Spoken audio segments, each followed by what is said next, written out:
किती ऊन लागतंय आणि तहान पण लागलीये.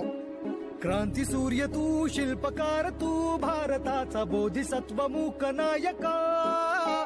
मोडल्या पण एकेकाळी ह्या पाण्यासाठी पण आपल्याला संघर्ष करावा लागतो. इमॅजिन पण करता येत नाहीये ना. हो, आपला बाप लढलाय या पाण्याच्या एका घोटासाठी.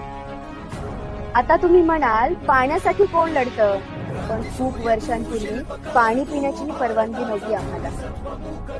कारण आम्ही दलित होतो, खालच्या जाती. त्यावेळी आम्हाला विहिरी, तलाव, नदी कुठेच पाणी पिण्याची सुद्धा परवानगी नव्हती. गुरंढोरं, कुत्री मांजरं पाणी प्यायलेली चालत होती, तिथे मात्र आम्ही हाडामासाची माणसं आजूबाजूला गेलेलो सुद्धा चालत नव्हतो. कोणी जर पाणी प्यायलं तर त्याला मारलं जात होतं. मग ते लहान मूल असो, महिला असो किंवा वृद्ध, कोणाचीही पर्वा केली जात नव्हती. पुढे एका महामानवाने तहानलेल्या पाखरांवर असे उपकार केले, एकच ओंज प्यायला पण सारे तळे चौदार केले.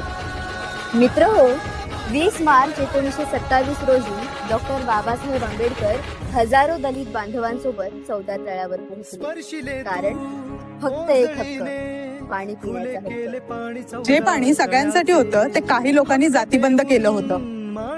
20 मार्च 1927 ला इतिहास घडला, पाण्याचा सत्याग्रह झाला. डॉक्टर बाबासाहेब आंबेडकरांनी पाण्याचा एक घोट घेऊन संपूर्ण देशाला सांगितलं, माणूस म्हणून जगायचं असेल तर हक्क घेऊनच जगा. तो पाण्याचा एक घोट नव्हता, तो लढा होता स्वाभिमानाचा आणि समतेचा. आज पाणी मिळणं हा संवैधानिक हक्क आहे. पाणी हा मूलभूत अधिकार आहे. जरा विचार करा की पाणी हा मूलभूत अधिकार नसता तर आज या देशातील काही श्रीमंतांच्या हातामध्ये पाण्याची मक्तेदारी असते.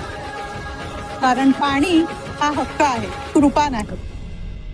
थँक्यू बाबासाहेब.